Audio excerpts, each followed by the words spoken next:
Bitter France star refuses to reconcile with Pieter-Steph du Toit after Rugby World Cup injustice. France centre Jonathan Danty is still bitter about their Rugby World Cup exit to the Springboks and has refused to forgive Pieter-Steph du Toit for a perceived injustice. Les Blues powerhouse remains angry after believing that the flanker should have been sanctioned for a clear-out that connected with his head in the quarter-final over a year ago. Danty stayed on the field and played the entirety of the 80 minutes, but he felt that it was enough of an infringement to warrant a TMO intervention. That duly never came, and it was the Springboks who went on to claim a tense 29-28 triumph in the last 8 on their way to a 4th world title. Coincidentally, 12 months prior to that incident, Du Toit was sent off for another clear-out on Danty during a November 2022 international which forced the France centre to leave the field. According to Danty, the flanker apologized for that illegality,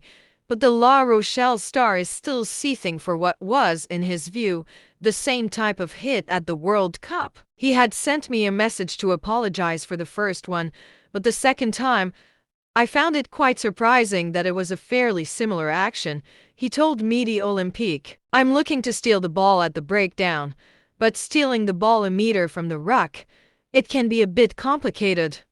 But that's how it is. It's an injustice. But beyond that action, I think it's over the whole match. I'm looking at the big screen at that moment of the match and they decide to kick into touch. Everything happens very quickly. Their number 10 takes the ball and kicks it into touch, and then you know it's over. I get back into position. The touch is taken and it goes very quickly. But I think it might have been worth reviewing. They say time is a healer, but not for Danty, who insists that he will bear a grudge towards Du Toit and would refuse to go for a beer with the 2-time World Rugby Player of the Year if offered a chance to clear the air. I recently saw on social media that Eben Etzebeth had reposted a video of his goalkeeper save saying that the ball went backwards.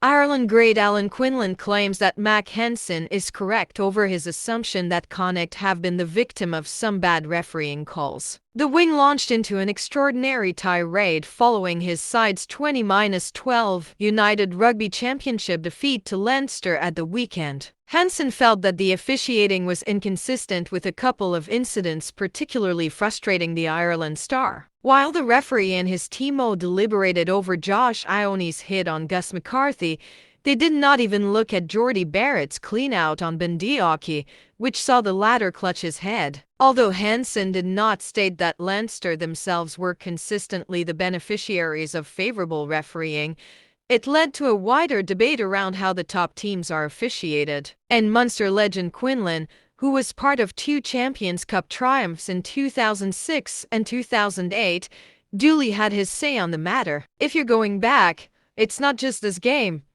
He's referencing many games and it does happen. He told off the ball. It happens in football. In other sports as well. Toulouse get it in France. Those 50-50 it's calls, it just happens in sport. On the Barrett-Aki incident itself, Quinlan did appear surprised that it was not reviewed by the officials after seeing it live. Jordie Barrett comes in from the side on Bendiaki. I saw this immediately in live play when I was in commentary. I thought there was something there and they're going to look at that, he said. It wasn't reviewed at all.